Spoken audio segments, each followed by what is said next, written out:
देवरिया में केंद्रीय राज्य मंत्री और सांसद कमलेश पासवान ने ग्रामीण रोजगार और आजीविका के लिए ऐतिहासिक बीबीजी रामजी अधिनियम की जानकारी दी। इस अधिनियम के तहत ग्रामीण परिवारों को अब 125 दिन का रोजगार मिलेगा।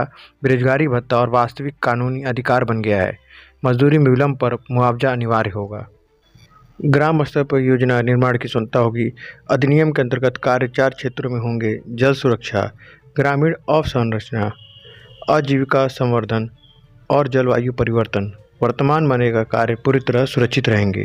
अधिनियम से जुड़ी जानकारी केवल सरकारी स्रोत या पंचायत कार्यालय से प्राप्त की जा सकती है। बीबीजी रामजी की अधिनियम ग्रामीण विकास और रोजगार के लिए ऐतिहासिक कदम है। मनरेगा और बीजी रामजी में क्या फर्क है? पहले हम 100 दिन का काम देते थे मनरेगा में, अब 125 दिन का कार्य होगा। किसानों के पीक टाइम में जब हमें मजदूर नहीं मिलते थे तो बीबीजी रामजी एक्ट में ये प्रावधान किया गया है कि राज्य सरकारें 60 दिन का कार्य रोककर उसको कृषि में कार्य किया जा सकता है। तो उससे 2 फायदा होगा। एक तो मजदूर को उसको काम मिलेगा और कृषि का भी काम अपना सही समय से होगा।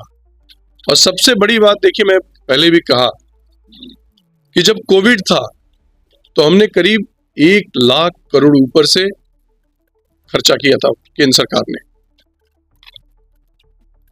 और ये जो नया एक्ट है बीबीजी रामजी, इसमें हम करीब 1.5 लाख करोड़ का खर्चा करने जा रहे हैं, जिसमें केंद्र सरकार की करीब 97,000 करोड़ रुपए खर्चा करेंगे। तो एक बहुत बड़ा पैसा गांव के विकास के लिए केंद्र सरकार पूर्ण रूप से संकल्पित है। और इस योजना में गांव के लोग खुद अपनी योजना बनाएंगे, परिसंपत्तियों का निर्माण होगा, ठोस कार्य होंगे, कृषि के, जल के। ये विशेष रूप से आदरणीय प्रधानमंत्री मोदी जी का सपना है कि हम विशेष तौर पर पर्यावरण पर काम करें, जल संरक्षण का काम करें, कृषि को फोकस करें। तो ये सब चीजें बीबीजी रामजी पर ये हम फोकस करके काम करने का काम करेंगे। ये हम चाहे मजदूरों का पैसा हो, चाहे किसी भी स्तर का कोई भी बैलेंस है, इसको हम मार्च तक उसको पूर्ण रूप से हम पूरा कर देंगे। ये हमारे आदरणीय मंत्री जी ने इसको पहले ही इसको स्पष्ट कर दिया था, सदन में ही कर दिया था, प्रेस कॉन्फ्रेंस में भी कर दिया था और हर जगह उन्होंने कहा। बिल्कुल कहीं भी नियम संचालित नहीं है। 60:40 रेशियो हमने डाला है। जितनी जिम्मेदारी हमारी है उससे ज्यादा जिम्मेदारी आपकी होगी। इससे फायदा ये होगा कि जब हम अपनी कोई चीज खरीदते हैं तो उसका लाभ हम ज्यादा करते हैं।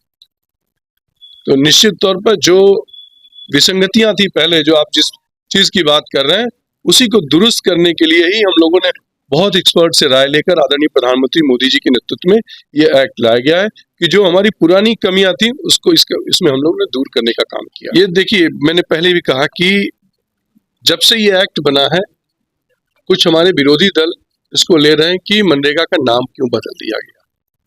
इससे पहले भी मनरेगा का नाम बदला गया, कांग्रेस लोगों ने ही बदला था। उसमें कुछ त्रुटियां दिखाकर कुछ नए कामों को उसमें जोड़ा गया और उसको नाम बदल दिया गया। हम लोगों ने इसमें बहुत सारी चीजों की त्रुटियां जो थी उसको हम लोगों ने बदला है।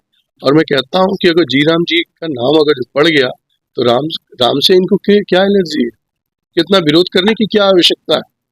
जी राम जी तो हमारे सनातन धर्म के, हम सब लोग उनकी पूजा करते हैं। तो मुझे लगता है इतनी चीजों को हम लोग बदला गया इसमें कि नाम को भी बदलने की आवश्यकता थी। भारत सरकार ने मजदूर के लेबर को एग्रीकल्चर इंडेक्स प्राइस से जोड़ रखा है। जैसे जैसे महंगाई बढ़ती जाएगी, एग्रीकल्चर वो इंडेक्स अपने आप से उसकी बढ़ी जाएगी। ये और ऐसा नहीं है कि नहीं बढ़ेगा। आप देखेंगे 5 साल का तो ऑलमोस्ट अच्छी परसेंटेज में हमारे मजदूरों का रेट बढ़ा हुआ। जितना इंडेक्स से महंगाई बढ़ेगी उतना बढ़ेगा। इंडेक्स प्राइस से जोड़ा गया है, उसके हिसाब से महंगाई जैसे बढ़ती जाएगी, लेबर का प्राइस भी उससे बढ़ता जाएगा।